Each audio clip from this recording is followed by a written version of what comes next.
അങ്ങനെ നോക്കിയിരുന്ന UAE national holidays ഇങ്ങ് എത്തി കേട്ടോ. നമ്മളിത്തവണ വേറൊരു കൺട്രിയിലോട്ടാണ് പോകുന്നത്. അടുപ്പിച്ച് 4 ദിവസമാണ് കേട്ടോ ലീവ് ഉള്ളത്.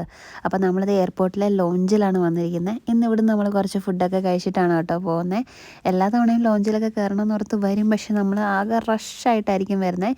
ഇത്തവണ നമുക്ക് കുറേ സമയം ഉണ്ടായിരുന്നതുകൊണ്ട് നേരത്തെ വന്നു നമ്മൾ ലോഞ്ചിലൊക്കെ കയറി. അത്യാവശ്യം നല്ല ഫുഡായിരുന്നു കേട്ടോ. ബിരിയാണിയും കുറച്ച് പാസ്തയൊക്കെ നമ്മൾ കഴിച്ചു.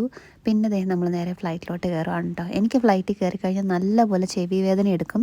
അതുകൊണ്ട് ഞാൻ എപ്പോഴും ഇതുപോലൊരു ഇയർ പ്ലഗ് വെച്ചിട്ട് എൻ്റെ ചെവി കവർ ചെയ്യാറുണ്ട് കേട്ടോ. പിന്നെ ഞാനൊരു ഹെഡ്ഫോണും കൂടെ പറ്റുവാണെങ്കിൽ വെച്ച് അടയ്ക്കും, ഇല്ലെങ്കിൽ നല്ലതായിട്ട് ചെവി വേദന എടുക്കും. അപ്പോൾ നമ്മൾ വന്ന സ്ഥലം മനസ്സിലായല്ലോ, ഉസ്ബെക്കിസ്ഥാനാണ് നമ്മൾ ഇത്തവണ വന്നേക്കുന്നത്. അപ്പം ഇനി അങ്ങോട്ടുള്ള എൻ്റെ വീഡിയോയിൽ ഞാൻ ഉസ്ബെക്കിസ്ഥാനെ പറ്റിയും ഇവിടുത്തെ കാഴ്ചകളൊക്കെ കാണിക്കുന്നതായിരിക്കും. അപ്പോൾ എൻ്റെ ചാനൽ കണ്ടിട്ടില്ലാത്തവരൊക്കെ ഒന്ന് സബ്സ്ക്രൈബ് ചെയ്ത് സപ്പോർട്ട് ചെയ്യുക. ഇതാണ് നമ്മുടെ റൂം, അടിപൊളി റൂമായിരുന്നു. അപ്പം അത്രേ ഉള്ളൂ. താങ്ക്